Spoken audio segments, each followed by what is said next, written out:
Salut à toi et bienvenue sur Magic Video, une chaîne qui parle exclusivement de vidéos. Du coup, je suis vidéaste, j'ai été vidéaste par le passé et bien je partage certains conseils, en tout cas si ça t'intéresse de te lancer dedans. Et en particulier aujourd'hui on parle de matériel, on va parler de objectifs. Quels seraient les meilleurs objectifs à prendre si par exemple moi je devais recommencer de zéro par rapport à mes différents appareils? Par exemple là on est sur du GH5, quels seraient les meilleurs objectifs à prendre si tu as un GH5 ou un GH5S, voilà, tout simplement pour avoir le meilleur rendu vidéo possible, le rendu cinématique qu'on aime tous, pour un prix quand même assez réduit. Pour me présenter, donc du coup je m'appelle Stanislas Delabarre, j'étais vidéaste par le passé et j'explique que j'ai eu la chance de directement très bien commencer et d'avoir beaucoup de clients dès le début et de avoir un certain succès avec mon entreprise de vidéo dès le début, pour plusieurs raisons. Alors non seulement parce que j'étais un passionné, je vous conseille d'être passionné si vous voulez réussir en tout cas dans ce domaine, mais surtout aussi j'avais du très bon matériel et je passais du temps à bien choisir. C'est pourquoi je vous recommande de regarder cette vidéo en entier, car je vais donner des bons conseils je pense pour choisir des bons objectifs. Donc j'avais un GH5 à l'époque, j'avais également un GH5S.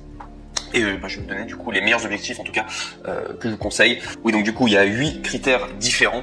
Donc le premier, c'est que il faut que l'objectif soit en monture micro 4 tiers. Donc monture micro 4 tiers, ça veut dire quoi? Ça veut dire que vous allez pouvoir emboîter votre objectif très facilement dans votre boîtier, parce qu'on a du micro 4 tiers, c'est finalement la monture, donc c'est l'embout, comment vous allez l'emboîter, parce que c'est possible que l'emboîtation se fasse pas directement et qu'on ait besoin d'une bague d'adaptation. On va le voir juste après.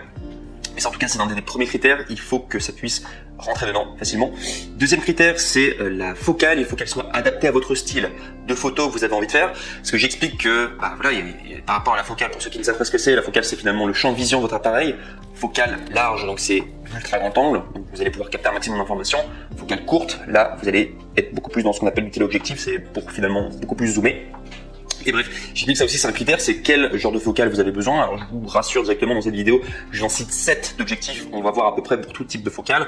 J'ai cité d'ailleurs ultra grand angle, angle normal et téléobjectif. Je vais vous en citer du coup sur les 7 objectifs, en tout cas les 7 en tout cas appartiennent ou soit ultra grand angle, soit grand angle, ou soit normal, ou soit téléobjectif. À préciser également pour des raisons techniques. Alors on est sur du micro 4 tiers, il faut savoir que micro 4 tiers c'est un petit capteur. La base de référence quand vous voulez faire de la vidéo par exemple en cinéma, c'est la base du full frame. C'est un peu classique, c'est comme ça que les gens calculent leur focale. Du coup, il faut savoir que pour des raisons techniques, alors je vais vous donner à peu près la valeur du coup sur du full frame, ce que ça représente, mais généralement, que vous puissiez vous donner des idées, le micro 4 tiers, faut juste diviser par 2 au niveau du nombre du coup pour la focale, et si vous voulez passer de micro 4 tiers à full frame, faut multiplier par 2. Voilà, juste pour des raisons techniques, je voulais juste en parler. J'explique vraiment par rapport à la focale, vous inquiétez pas, on va voir du coup sur ces 7 différents objectifs différents, et bien je vais vous donner à peu près leur style, pour quel genre de photo, c'est super intéressant, pour quelle prise de vidéo, etc. Donc ça c'est le deuxième critère. Troisième critère, j'explique, très important, c'est au niveau de l'ouverture. Alors pour ceux qui le savent, au niveau de la photo, c'est le fameux triangle, hein. C'est quand on prend une photo, quand on prend une vidéo, parce qu'une vidéo c'est un enchaînement de photos, c'est 3 choses différentes. C'est tout d'abord l'ouverture, la vitesse, donc c'est le shutter là, quand il bloque comme ça, on prend une photo, la vitesse d'exposition, et également tout ce qui est ISO, donc c'est la sensibilité du capteur. Un bon objectif, généralement, on va s'accorder à dire que c'est un objectif qui a une grande ouverture. Donc ça veut dire qu'il va pouvoir ouvrir un maximum pour qu'il y ait un maximum de lumière qui puisse rentrer à l'intérieur. On va appeler ça aussi des objectifs rapides. Et ça se comptabilise par un F qui doit être le plus bas possible. C'est-à-dire que si vous avez, par exemple dans le cadre de micro 4 tiers, vous avez un 1.7, en ouverture c'est très bien, c'est excellent. Voilà, c'est vraiment l'ouverture maximum et au plus ça descend dans les F, mieux c'est. Mais bref. Donc du coup j'explique que voilà, les objectifs rapides c'est très utile à avoir, tout simplement parce que ça va vous permettre d'être très polyvalent. Si vous avez envie par exemple de faire de la vidéo en pleine nuit, et bien vous allez avoir une grande ouverture, donc vous allez pouvoir capter très facilement la lumière. Si vous avez également envie d'avoir un bokeh derrière, donc c'est le flou, si vous faites de l'optique, vous allez vous rendre compte qu'au plus il y a une ouverture, en tout cas qui est forte, au plus vous allez voir qu'il y aura derrière. Par exemple, derrière moi, j'aurai du flou derrière et c'est un rendu très cinématographique en tout cas, et c'est ce que les gens adorent. Ça donne un rendu très pro parce que ça permet d'isoler le sujet du background derrière, et au plus vous avez une ouverture qui est forte, un objectif, au plus vous allez pouvoir régler votre objectif et faire en sorte que derrière, eh bien, il y a le fameux bokeh, le fameux arrière-plan. Et ça c'est excellent, en tout cas c'est un effet qui est très recherché en photographie. Donc ça c'est le le critère numéro 3. Le critère numéro 4, donc j'ai noté stabilisation intégrée. Donc stabilisation intégrée, c'est est-ce qu'il y a une stabilisation directement dans l'objectif? Alors on a de la chance parce que sur le GH5, on a une très très bonne stabilisation. Si vous avez un GH5S, par contre, il n'y a pas une stabilisation directement intégrée dans l'objectif. Est-ce que c'est un problème si vous avez encore un stabilisateur en plus du style Ronin S, Ronin XS, vous allez pouvoir avoir cette stabilisation, mais c'est vrai qu'au plus il y a de la stabilisation, généralement au meilleur est la qualité vidéo. Vous allez voir d'ailleurs dans les 7 objectifs que je vous propose aujourd'hui, il n'y en a qu'un seul qui a une stabilisation intégrée. C'est pas vraiment un problème quand on a du GH5 parce que c'est le grand avantage du micro 4/3, c'est surtout dans le GH5, le GH5 normal. Il y a vraiment une image stabilisée à l'intérieur du boîtier. Le boîtier stabilise lui-même l'image. Et si l'objectif, en plus de l'intérieur du boîtier, est stabilisé, c'est un avantage supplémentaire parce qu'on a une image encore plus stable. Mais je vous dis, c'est pas vraiment un critère très important parce que le boîtier en lui-même est déjà très très bien stabilisé pour le GH5. Ensuite, autre critère, c'est le piqué. Alors qu'est-ce que le piqué? C'est finalement la qualité de l'objectif en termes de détail, en termes de netteté. Et il y a des objectifs qui ont une meilleure qualité que d'autres en termes de piqué. Donc je vais également vous le dire, ça sera un critère qui va revenir. En tout cas, le piqué, il faut qu'il y ait une netteté en tout cas qui soit de bonne qualité pour avoir vraiment une meilleure captation d'image possible. Également, j'ai noté aussi critère numéro 6, c'est il faut qu'il y ait un minimum de distorsion.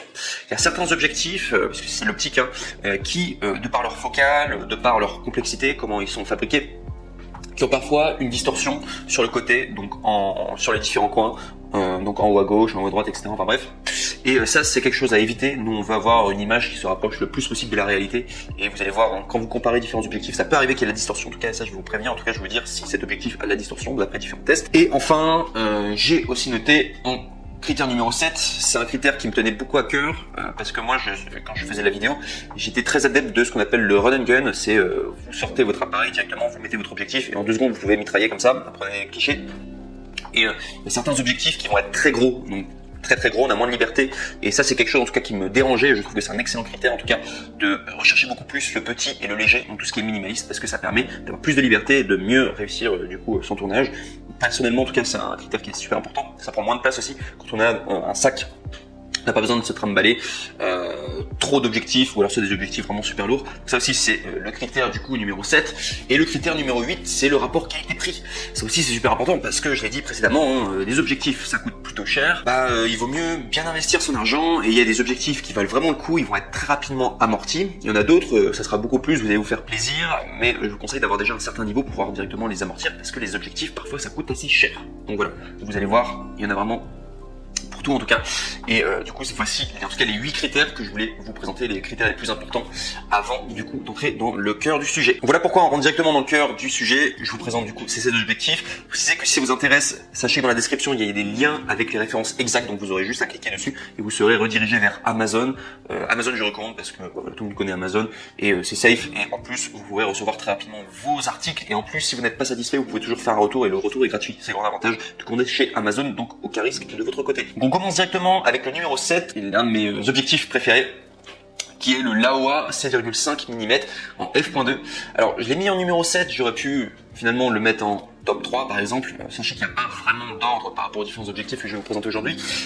C'est juste que je voulais qu'il ait beaucoup d'attention cet objectif, c'est pour ça que je l'ai mis en numéro 7 finalement, pour qu'il apparaisse en premier dans cette vidéo.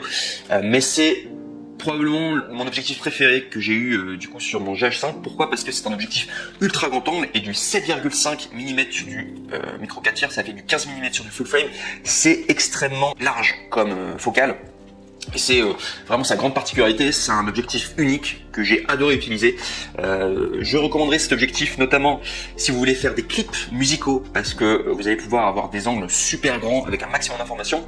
C'est également un objectif que je recommande si vous voulez utiliser un stabilisateur, avoir une image vraiment parfaitement stabilisée, parce que au plus votre objectif est large, au moins finalement ça se ressent les vibrations, parce qu'on a plus de marge. Je sais pas si c'est clair, mais admettons, vous avez une focale qui est quand même très serrée, très courte en téléobjectif, vous faites une moindre vibration, directement ça se voit. Dès que c'est très très large, ça se voit pas trop les vibrations. Donc ça vous permet d'avoir une image parfaitement stable. Si vous voulez faire des clips, avoir des plans assez spéciaux, parce qu'il n'y a pas autant de caméras qui ont une focale aussi large, donc vous allez vraiment vous éclater. Moi quand je l'avais eu, ça a vraiment totalement changé mon appareil, je l'ai vraiment adoré. Vous pouvez capter un maximum d'informations. Tout le monde l'adore cet objectif, juste pour vous dire.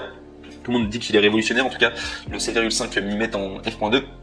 Et aussi, pourquoi je le recommande fortement cet objectif, et il m'a énormément dépanné pour plein d'opérations, c'est que avec le Laowa 7,5 mm en f.2, vous pouvez également capter un maximum d'informations dans le cadre de photos ou vidéos immobiliers. Donc si vous voulez prendre en photo des biens immobiliers, généralement on veut donner l'impression que le bien est extrêmement spacieux, et la meilleure façon de donner cette illusion, en tout cas que le bien est extrêmement spacieux et en plus qu'on puisse voir tous les détails du bien immobilier, c'est d'avoir un ultra grand angle. C'est vraiment, les ultra grands angles, ce sont les objectifs parfaits par excellence si vous voulez faire de la photo en immobilier ou de la vidéo en immobilier. Donc pour moi c'est un must have, c'est l'objectif le plus large que vous pourrez retrouver de tous les objectifs qui existent en micro 4 tiers. Quand il est sorti, il avait étonné plein de monde, il y a plein de gens qui se disaient mais c'est incroyable d'avoir un objectif comme ça. Pour moi, c'est un bijou technologique, il est vraiment unique en son genre et il va énormément se dépanner. C'est pour ça que je le recommande énormément. Le Laowa 7,5 mm en f.2. Donc, j'explique au niveau des critères. Donc, c'est une monture en micro 4 tiers, donc vous pouvez directement l'emboîter dedans, donc il n'y a pas de souci. C'est vraiment fait pour le GH5 ou le GH5S, les boîtiers en micro 4 tiers. La focale, donc j'explique, c'est ultra grand angle, donc 15 mm sur full frame, c'est ce que ça vaut. Ouverture en f2, donc j'explique que le f2 c'est très correct, surtout pour de l'ultra grand angle. Généralement, les ultra grand angles, ils ouvrent pas très bien. Là, ils ont quand même fait ils ont fait vraiment du lourd, Laowa. Pour l'avoir testé, je trouve que le bokeh n'est pas de très bonne qualité, parce que vous avez des objectifs qui ont un bokeh qui est plus beau, mais entre guillemets, on s'en sert pas trop parce que l'ultra grand angle, vous captez tellement d'informations. Généralement, moi, quand je l'utilisais, je mettais la bague à fond, parce que vous pouvez régler, c'est une bague d'ailleurs manuelle, sur celui que je vous propose, c'est une bague manuelle, je le réglais tout le temps vers l'infini, pour voir le plus de netteté possible. C'est-à-dire que je n'essayais pas de régler la focale pour pouvoir filmer de près, généralement, parce que quand je filmais de près, en tout cas, je trouvais que le bokeh n'était pas très beau, et de manière qu'on capte tellement d'informations que généralement, c'est comme ça qu'on utilise un ultra grand angle, on laisse toujours la netteté au maximum, quoi, quasiment. Donc, soit je réglais un petit peu moins proche de l'infini, quoi. Je pense que vous devez voir là où je vais en venir, mais bref, très souvent en tout cas, je réglais en tout cas sur la netteté en tout cas à l'infini pour pouvoir capter un maximum d'informations. Donc je vous dis que l'ouverture f2 c'est très très bien, vous pouvez filmer en pleine nuit, vous pouvez regarder d'ailleurs sur internet, il y a plein de gens qui ont fait des vidéos de cet objectif en pleine nuit et vous voyez que les rendus sont très très bien. Je vous dis l'ouverture en tout cas très correcte, il n'y a rien à dire. Donc j'explique qu'il n'y a pas de stabilisation intégrée, mais c'est pas très grave de pas avoir de stabilisation intégrée parce qu'on est sur un objectif ultra grand angle. L'objectif ultra grand angle que j'ai dit précédemment, c'est qu'il n'y a pas vraiment de secousse, en fait la moindre secousse de gauche à droite ou quoi, ça se voit pas trop parce que c'est tellement large que vous avez une grande marge de manœuvre. À l'inverse d'un objectif beaucoup plus serré où là vous avez beaucoup plus intérêt à avoir une stabilisation. Bref, donc pas de stabilisation intégrée, mais c'est pas un grand problème. J'explique aussi piqué de haute qualité. Cet objectif il marche très très bien. Vous pouvez filmer du 4K ou quoi avec. Moi en tout cas j'ai trouvé que ça fonctionnait bien, la netteté était très bien en tout cas. J'ai noté il y a un peu de distorsion, donc c'est distorsion mineure, mais en fait c'est obligé. Quand vous avez un ultra grand angle, ça va forcément distorsionner l'image parce que c'est pas ce qu'on a l'habitude de voir à l'œil nu. Donc ça va au niveau des lignes, en tout cas vous allez peut-être voir un peu de distorsion, mais c'est vraiment très mineur en tout cas, donc j'explique que la distorsion n'est pas très grave en tout cas pour cet objectif. J'explique aussi une de ses grandes forces, c'est qu'il est ultra petit et compact, et moi je trouvais que c'était génial, on pouvait le mettre dans une poche.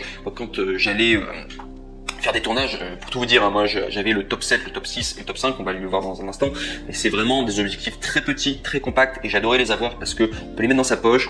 On sait qu'il y a de la bonne technologie, ça coûte cher, hein, ça coûte 650 € le prix, mais on l'a en tout cas, on sait que ça prend pas trop de place, alors ne le perdez pas, mais je trouve que c'est quand même très agréable d'avoir des petits objectifs tout simplement qu'on peut transporter, et je trouvais que c'était une vraie force en tout cas qu'il avait. Je préfère ça plutôt qu'un objectif qui prend plein de place, surtout je filmais avec mon appareil, vous allez voir, hein, pour vous donner une représentation au niveau de la taille, mais ça fait à peu près ça quoi, genre si je le tiens dans ma main, il fait à peu près ça comme taille, donc c'est vraiment tout petit.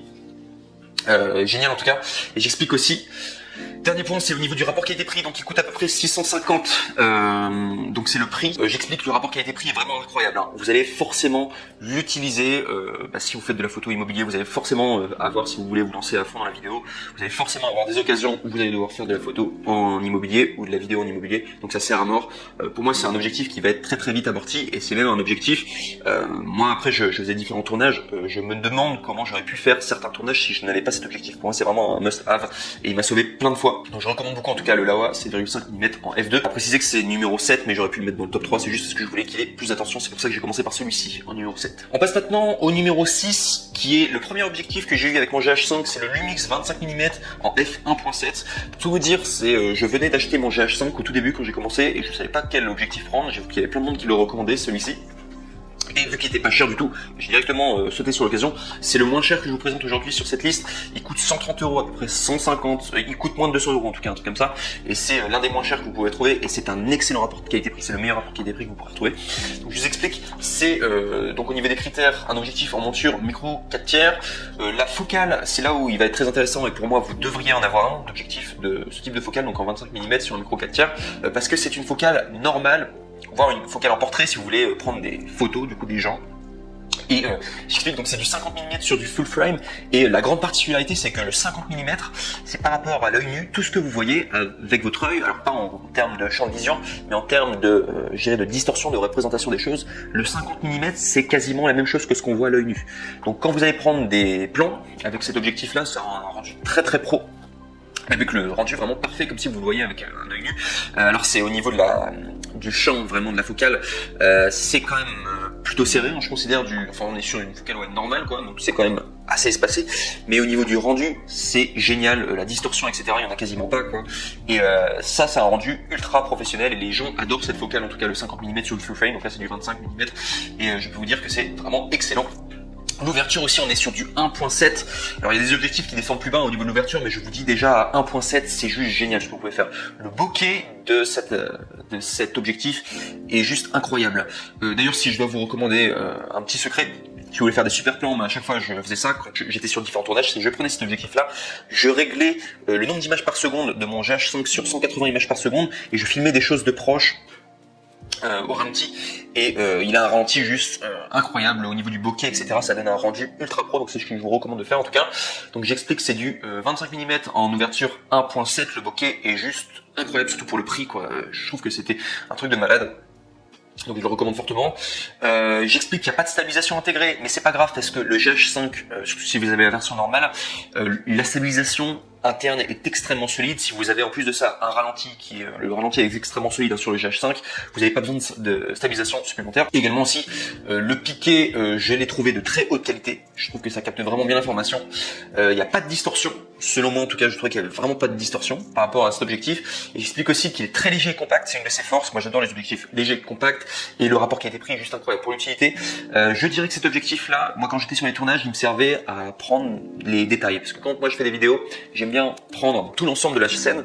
Donc généralement je le fais en grand angle ou en ultra grand angle, tout l'ensemble de la scène, et après je prenais donc du coup des plans beaucoup plus serrés du coup avec cet objectif qui est pas trop non plus trop serré, mais juste voilà, pour prendre des petits détails comme ça fonctionne très bien en tout cas, et ça coûte pas cher quoi. Pour à peu près, moi d'après mes souvenirs, il est à peu près à 150 euros cet objectif, je le recommande énormément, et voilà, pour le prix vous allez être juste choqué du résultat quoi. Il est vraiment super bien cet objectif, je le recommande vachement, il a une utilité de malade, pour ça pour moi c'est un must have à avoir quoi. Si vous n'avez pas cette focale, en tout cas 25 mm sur micro 4 tiers, c'est ultra puissant. Lumix 25 mm f1.7. On arrive au numéro 5, alors c'était le dernier que j'avais acheté d'ailleurs quand j'avais le GH5, mais qui est génial, et pour moi j'aurais dû l'acheter avant, je vais vous expliquer pourquoi. C'est le Leica 15 mm f1.7, donc comme vous voyez sur l'image, donc c'est une monture en micro 4 tiers, et j'explique que c'est une focale grand angle qui paraît du coup de 30 mm sur du full frame.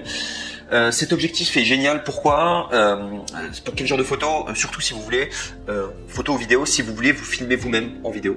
Alors là je suis en train de me filmer avec un iPhone en ce moment, mais juste pour vous dire, la distance entre moi et l'iPhone, c'est à peu près ça. Je vais vous donner à peu près ça comme distance entre moi et mon iPhone.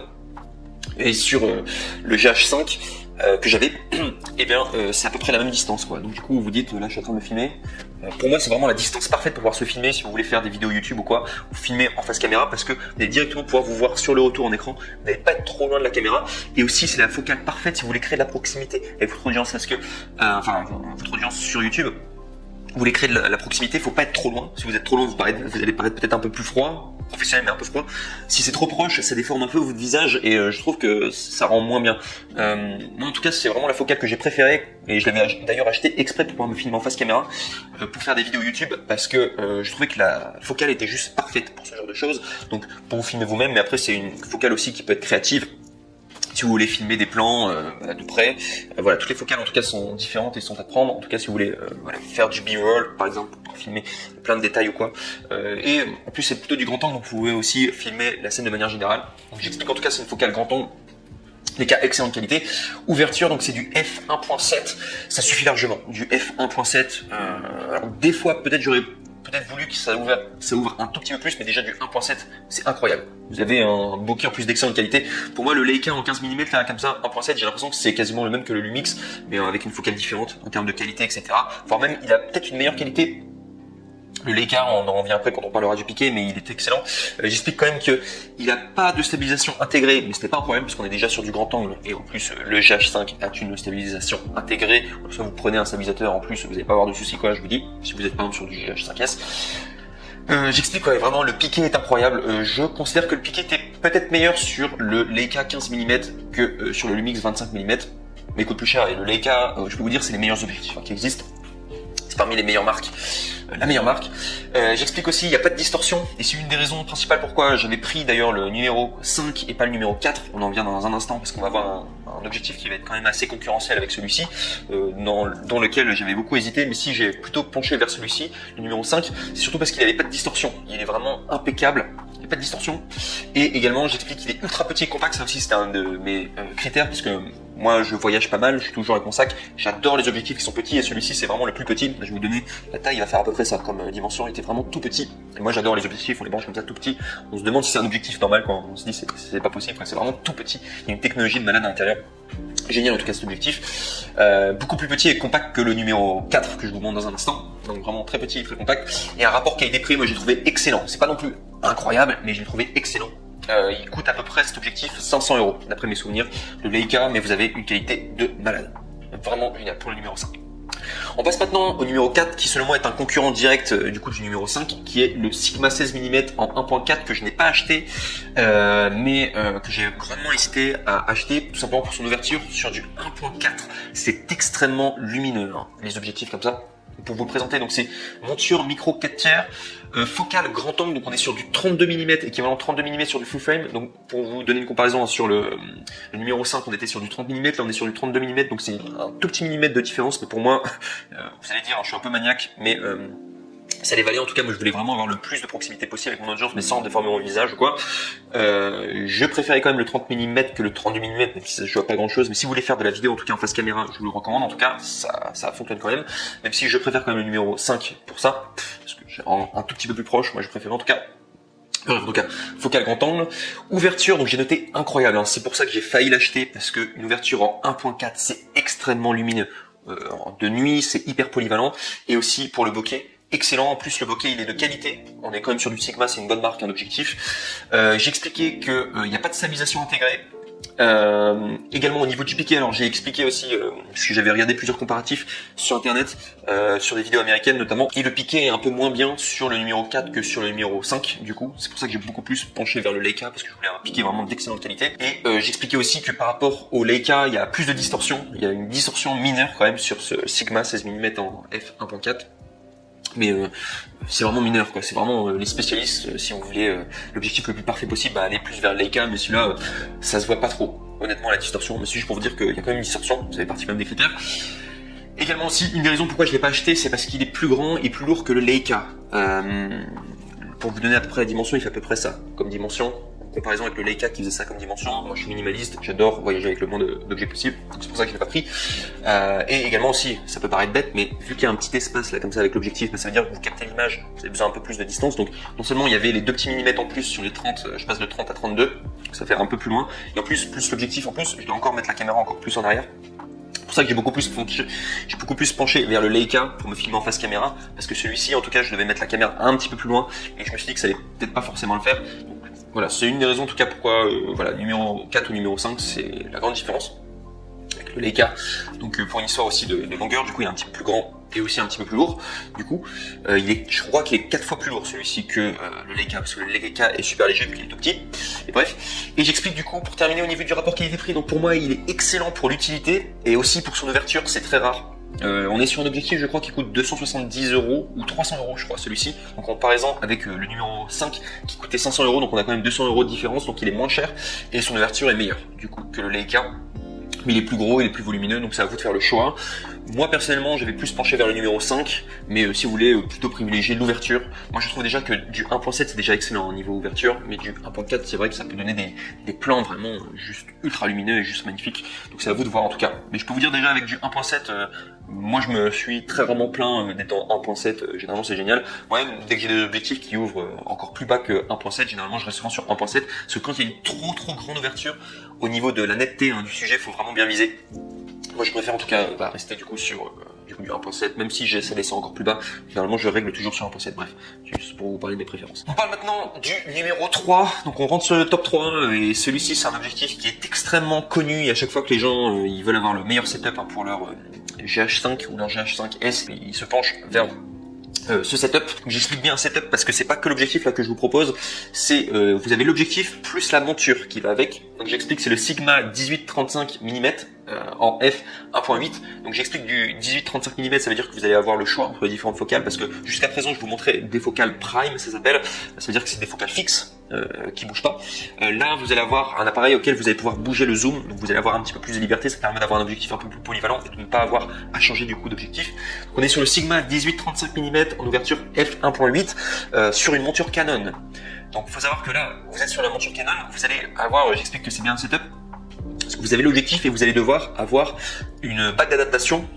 On appelle ça une bague d'adaptation, c'est finalement un speed booster parce que c'est un peu plus technique, qui vous permettre de du coup avoir sur la, parce que vous avez un micro 4 tiers, vous n'avez pas une monture Canon, vous allez pouvoir tout de même emboîter cet objectif du coup dans votre GH5, malgré le fait que ce soit une monture micro 4 tiers et que cet objectif soit en monture Canon, vous allez pouvoir faire l'adaptation grâce à la bague du coup d'adaptation Speed Booster Viltrox. Alors moi je recommande le Viltrox, vous avez également le Metabone, mais moi j'ai fait de longues recherches, en tout cas je me suis rendu compte que le Viltrox était beaucoup moins cher. On est sur, au niveau du prix sur le Viltrox, on est sur 200 € à peu près pour le Speed Booster. Tandis que le Metabone, là on est sur une bague d'adaptation, un Speed Booster, qui est à peu près 1000 €, donc c'est quand même beaucoup moins cher, et la qualité est quasiment la même pour Viltrox ou pour Metabone. D'après les différents commentaires, en tout cas j'ai fait de longues recherches, en tout cas je me suis rendu compte que le Viltrox était aussi bon. Donc, j'explique pour vous présenter cet objectif. Donc, monture Canon à adapter. Donc ça c'est un point faible, c'est que vous allez recevoir l'objectif, il n'existe pas en monture micro 4 tiers, donc vous allez voir rafistoler entre guillemets, bricoler un peu pour avoir une bague d'adaptation, un speed booster pour pouvoir du coup l'emboîter et faire en sorte que ça fonctionne. Donc il y en a que ça dérange en tout cas, donc c'est juste pour savoir votre setup, vous allez devoir utiliser un speed booster. Par contre niveau focal, alors là vous allez vraiment avoir une focale polyvalente et plutôt proche, donc on est sur du 11,5-25 mm, donc sur du micro 4 tiers, et ce qui est un équivalent de 23-50 mm sur du full frame, donc c'est vraiment, vous avez une focale très polyvalente, donc qui est entre le grand angle et la focale finalement normale.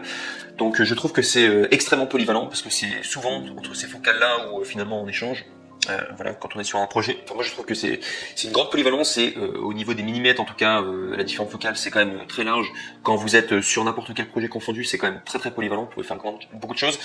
Au niveau de l'ouverture, alors j'explique, c'est une ouverture incroyable parce que c'est marqué, on est sur du f 1.8, mais en fait sur du micro 4 tiers, vu qu'il y a le speed booster qui adapte finalement le capteur qui normalement est censé arriver sur du Canon, mais là finalement il adapte sur du micro 4 tiers. Il faut savoir qu'on gagne au niveau des, on appelle ça des stops par rapport à l'ouverture, et au lieu de du coup avoir un objectif qui est à 1.8 sur du micro 4 tiers, ça correspond à un objectif à 1.2, ce qui est une ouverture juste exceptionnelle.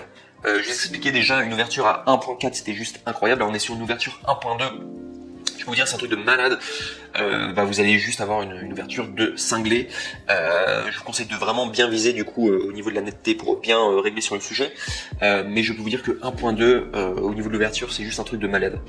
Vraiment. Alors moi je l'ai pas eu ce numéro 3, j'ai eu sur le numéro 2, je vous en parle dans un instant. Mais juste, j'ai déjà eu du coup un objectif en f1.2, c'est juste un truc de malade quoi. Vous pourrez prendre des plans ultra lumineux. C'est vraiment, vous allez avoir un résultat, vous allez être très étonné en tout cas de la puissance du coup de l'image que vous allez pouvoir avoir quoi. C'est juste un truc de fou. Donc j'explique, ouverture incroyable à f1.2, donc si vous êtes sur du micro 4 tiers, c'est à peu près son équivalent. Il n'y a pas de stabilisation intégrée. Alors certaines personnes sont plaignées par rapport au fait que cet objectif n'ait pas de stabilisation intégrée. Je vous dirais, si vous êtes sur du GH5S, oui ça va vous poser problème, mais sur du GH5 normal, pas trop de problème. Il y a juste un truc qui est arrivé quand même souvent, c'est par rapport au setup, vu qu'il y a quand même la bague d'adaptation plus l'objectif, vous allez avoir déjà quelque chose d'assez lourd et il y aura un peu de jeu. Pourquoi est-ce que je vous recommande si vous voulez avoir ce genre de setup? Il propose des sortes de cages pour pouvoir tout simplement soutenir votre bac d'adaptation et votre objectif du coup à votre boîtier. Et ça c'est quand même un petit investissement à faire, mais ça vous permettra du coup d'avoir le moins de jeu possible, parce qu'il y en a ça dérange en tout cas d'avoir ce petit jeu. J'avais également vu par rapport aux différentes critiques que cet objectif il faisait aussi pas mal de bruit au niveau de son réglage du coup par rapport à sa netteté, du coup pour pouvoir régler la netteté du coup sur le sujet. Quand on le mettait en automatique en tout cas il faisait pas mal de bruit. De toute manière quand vous faites du GH5 généralement vous faites tout manuellement parce que ça bouge trop. Enfin l'autofocus est juste merdique en fait, l'autofocus sur le truc. Donc sinon j'explique aussi donc pas de stabilisation intégrée. Par contre le piqué est vraiment incroyable pour cet objectif. Le Sigma en tout cas ils ont très bon piqué. Alors moi j'ai un Sigma, c'est un autre, je vous le présente dans un instant, mais de tout ce que je connais de Sigma, à chaque fois ils ont un piqué vraiment incroyable et une netteté vraiment très très puissante. J'explique qu'il n'y a pas de distorsion, donc c'est le grand avantage des objectifs Sigma, c'est de la bonne qualité, hein. Je vais vous dire du Sigma. Donc j'explique qu'un de ses défauts c'est que le setup est lourd et volumineux, ouais. Vous allez quand même avoir un truc quand même assez lourd. Déjà le GH5, bon c'est un boîtier qui est pas très lourd comme le GH5, mais avec l'adaptateur en speed booster, plus l'objectif qui est quand même assez lourd, je peux vous dire que vous allez avoir un setup, c'est le gros problème, c'est ce qu'on lui reproche. Même si vous allez quand même avoir une grande polyvalence au niveau de l'image que vous allez pouvoir créer, du coup, pour que vous soyez au courant. Et j'ai également mis au niveau du rapport qualité-prix, si vous avez en plus de ça l'objectif plus le speed booster, on est à peu près aux alentours de 700, voire même 800 € je crois. Donc du coup pour le numéro 3, c'est quand même un coût. Voilà, c'est simplement pour vous montrer du coup le numéro 3, mais on est quand même sur un setup qui est extrêmement populaire. La plupart des gens qui ont un GH5 eh bien, partent sur ce genre de setup, sur cet objectif plus l'adaptateur du coup. Donc c'est un peu plus cher, mais ça vous permet d'avoir une qualité d'image en f1.2, c'est juste exceptionnel. Et également avec une focale qui est finalement une focale zoom, auquel vous pouvez régler. Et il faut savoir que c'est assez rare généralement quand on a des focales qui sont zoom, le fait de zoomer généralement l'ouverture baisse ou alors soit l'ouverture augmente et généralement c'est pas homogène, mais là on a la chance d'avoir un objectif, peu importe à quelle focale vous utilisez parce que c'est un zoom, vous avez toujours l'ouverture qui reste identique et ça c'est un grand avantage en tout cas. Donc c'est vraiment un luxe, même si c'est lourd, c'est son seul défaut finalement, c'est lourd et ça coûte cher, ce genre d'objectif. Le setup est vraiment bon, hein. Sinon c'est pour ça qu'il y a beaucoup de gens qui le prennent et c'est pour ça que je le recommande en numéro 3. Donc pour du grand angle et angle normal quoi, si vous voulez faire des portraits etc. pour ce numéro 3. On passe maintenant au numéro 2, alors celui-ci je l'ai eu ce setup là et c'est juste un setup de malade, donc c'est à peu près l'équivalent du le même que le numéro 3, sauf que là cette fois-ci c'est pour du téléobjectif, donc pour filmer de plus loin. Et c'est vraiment une machine de guerre ce truc là. Donc Sigma 50 100 mm f1.8 sur monture Canon plus Speed Booster Viltrox EF M2. D'ailleurs pour information je vous invite à cliquer sur les liens exacts dans la description si vous voulez avoir les bonnes références exactes parce que vous pouvez vous tromper au niveau des Speed Boosters et en prendre un mauvais. Là vous cliquez sur les liens, vous allez pouvoir avoir finalement la référence exacte. Donc je vous explique que c'est une monture Canon adaptée, donc c'est pas du micro 4 tiers directement. Au niveau de la focale, donc j'ai noté une focale polyvalente et longue, donc on est sur du téléobjectif et ça c'est un grand avantage. Moi j'adore les téléobjectifs. Quand je travaillais par exemple, je faisais des fois des vidéos mariage. En soi, j'ai déjà fait aussi des événements où il y avait plein de gens, il fallait que je filme des visages, etc. Le mieux c'est d'être tenu à distance. C'est pour ça que cet objectif il va être très intéressant si vous voulez un téléobjectif pour filmer de loin, parce que moi j'étais très loin et je prenais des super clichés. Et je m'embêtais pas quoi, j'étais comme ça, je réglais à grande distance et je prenais des photos, j'étais peut-être à 15 mètres quoi, et ça marchait bien quoi. Voilà, on est sur du 35-70 mm sur du micro 4 tiers, ce qui est l'équivalent de 70-140 mm sur du full frame. Donc on est vraiment sur du téléobjectif quoi. C'est pas non plus téléobjectif de malade pour de la photo animalière de très très loin, genre vous êtes dans un safari ou quoi. Vous êtes quand même sur un très bon téléobjectif. Et pour moi c'est utile d'avoir ça. Donc, quand vous voulez ne pas déranger les autres, finalement les gens sont dans leur intimité, vous les prenez par surprise finalement, la photo sans qu'ils s'en rendent compte. C'est exactement ce genre d'objectif en tout cas que je vous recommande d'avoir, ce genre de photo ou de vidéo à faire. L'ouverture, j'explique, c'est une ouverture incroyable, j'ai pu le tester par moi-même, du f1.2, donc du coup c'est l'équivalent sur du micro 4 tiers, donc exactement pareil avec le numéro 3, c'est un truc de malade. Au niveau de la focale, mais j'ai pris des plans mais juste de malade avec cette ouverture, j'étais très étonné de la qualité quoi. Je peux vous dire c'est une qualité cinématographique mais de ouf. Donc f1.2 en tout cas vous allez pouvoir vous amuser, même si souvent je revenais à f1.7 parce que c'est déjà très très bien pour avoir un beau bokeh, parce que le bokeh il est exceptionnel pour celui-ci, sur le Sigma 50 100 mm, qui est d'ailleurs quasiment la même qualité que pour le numéro 3, hein. C'est un bokeh d'excellente qualité, ceux des Sigma. Donc voilà, ouverture incroyable, pas de stabilisation intégrée, c'est peut-être un de ses défauts, c'est pourquoi je vous recommande si vous voulez prendre ce genre d'objectif, utilisez-le sur un GH5 et non sur un GH5S, parce que le GH5 a une excellente stabilisation intégrée directement dans le boîtier, et combiné avec cet objectif là, il n'y a pas de souci. Moi je trouvais que l'image était très stable et je m'en suis jamais plaint, en tout cas. Donc voilà, il n'y a pas de stabilisation intégrée, mais finalement c'est pas tant de problème que ça. Moi plein de fois en tout cas je prenais des clichés très très loin, j'étais pas du tout embêté. J'explique que le piqué est incroyable, ouais vraiment incroyable pour celui-ci. Je trouvais que c'était vraiment un truc de malade. Pas de distorsion, l'image parfaite, extrêmement professionnelle. Vous allez vous faire plaisir en tout cas avec ça. J'explique cependant que le setup, de la même manière que le numéro 3, le numéro 2, le setup est lourd et volumineux. Pour vous donner un exemple de taille, pour celui-ci j'avais un objectif qui faisait à peu près cette taille-là. Vous imaginez quand même, vous avez un objectif sans avoir au-dessus le pare-soleil. Juste l'objectif faisait à peu près ça comme taille. C'est assez gros quand même, plus l'appareil, donc du coup ça faisait à peu près un setup gros comme ça. Si je voulais rajouter d'ailleurs le pare-soleil là, ça faisait à peu près ça comme taille, c'est juste un truc très très gros. Et j'ai trouvé que c'était quand même assez lourd. Quand je j'utilisais pas mon stabilisateur, je le prenais vraiment comme ça à main. Et c'est vrai que on sent qu'on a vraiment quelque chose de lourd quoi dans la main.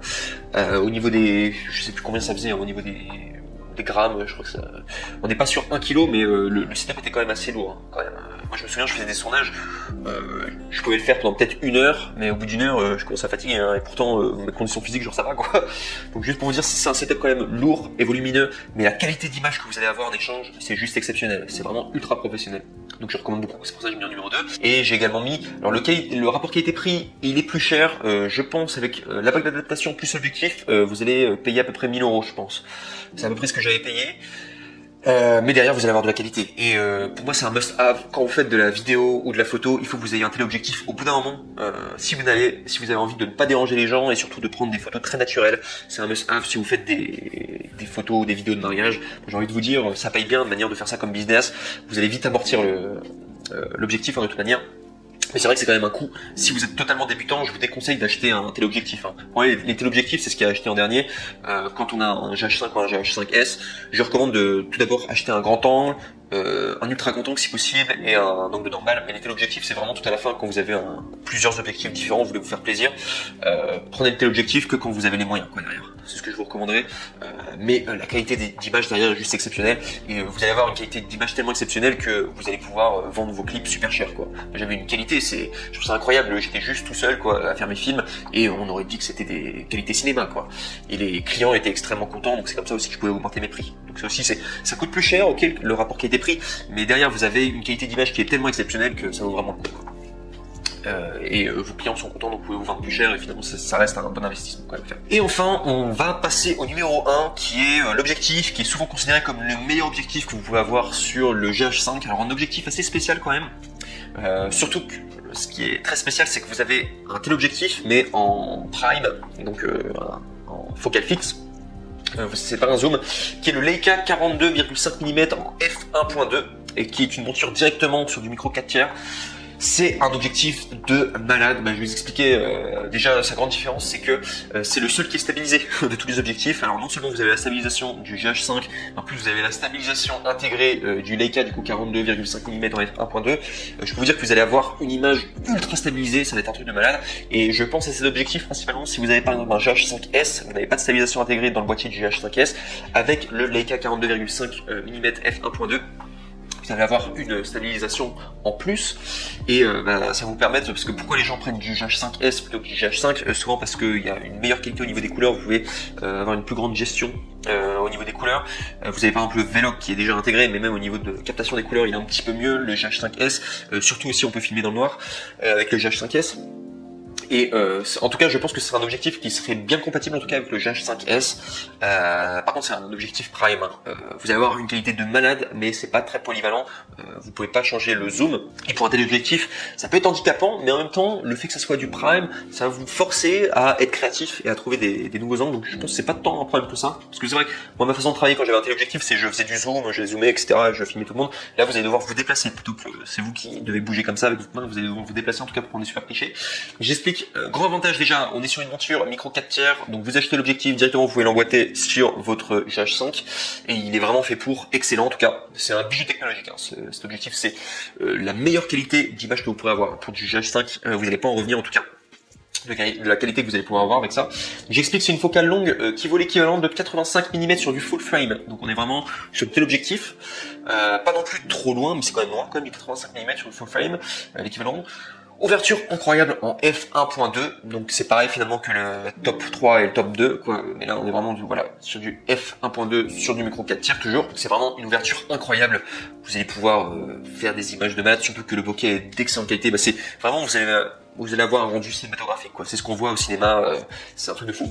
Donc j'explique, donc ça c'est un de ses grands avantages, c'est qu'il y a une stabilisation intégrée Power OIS. Donc grande différence, hein, vous pouvez l'activer, vous pouvez même l'activer et la désactiver directement à partir de l'objectif. Vous voyez là, je vais vous montrer à l'écran, mais vous voyez c'est directement ici, vous mettez on ou off, ça se met comme ça. J'ai également mis aussi ce qui est excellent, c'est un de ses avantages, c'est qu'au niveau du poids et de la taille, c'est assez petit et pour des performance vraiment de tel objectif. Alors, bien sûr on est sur un prime, objectif prime, donc c'est normal que ce soit un petit peu plus petit au niveau du coup de physiquement à quoi il ressemble l'objectif, mais c'est juste génial parce que vous allez avoir un setup quand même assez light, vous avez juste à emboîter l'objectif et vous avez une qualité de malade en tel objectif, donc ça vaut vraiment le coup. Donc j'ai mis poids et taille assez petit pour les performances, surtout parce que normalement les téléobjectifs vous avez un gros bazar, c'est quand même très gros, là vous avez quand même un truc assez petit, en plus il est plutôt discret, donc génial en tout cas. Enfin pour terminer, le rapport qui a été pris, j'ai mis qui était cher quand même, le rapport qui a été pris, cet objectif en lui-même il coûte 1200 €, 1200, 1300 il me semble, mais j'explique qu'il va être vite amorti parce que vous allez avoir une qualité d'image qui va être tellement exceptionnelle que vos clients vont être trop contents, vous allez être recommandé, vous allez être fiers aussi de vos films. C'est pas l'objectif auquel je conseille d'acheter si vous n'avez jamais eu d'objectif pour le GH5, mais quand vous commencez à avoir plusieurs objectifs, vous voulez investir dans un objectif vraiment le plus magnifique pour vraiment pousser au maximum les performances de votre GH5 ou votre GH5S, prenez celui-ci, en tout cas le Leica 42,5 mm en f1.2, vous allez être choqué des résultats quoi. Je le recommande vraiment, il est en plus noté comme étant le meilleur objectif de tous les temps de GH5, donc c'est pour ça que je l'ai mis en numéro 1. Je peux vous dire, vous allez faire des vidéos juste incroyables avec le numéro 1, Leica 42,5 mm en f1.2. Donc voilà tout en tout cas pour cette vidéo, j'espère que ça vous aura plu. Donc n'oubliez pas de regarder dans la description pour avoir les références exactes si vous intéresse en tout cas. De pouvoir les commander directement sur Amazon, parce que je recommande tous mes objectifs, je les achète tout le temps sur Amazon, comme ça je suis certain si jamais il y a un problème, je peux renvoyer l'objectif, il n'y a pas de souci, et en plus c'est livré assez rapidement. C'est pour ça que voilà, je recommande plutôt d'aller sur Amazon, donc regardez dans la description en tout cas si ça vous intéresse, et sinon, eh bien, je vous remercie pour votre attention, et je vous dis à très bientôt dans une prochaine vidéo. C'était Magic Vidéo, c'était Stan, et je vous dis à plus. Ciao ciao.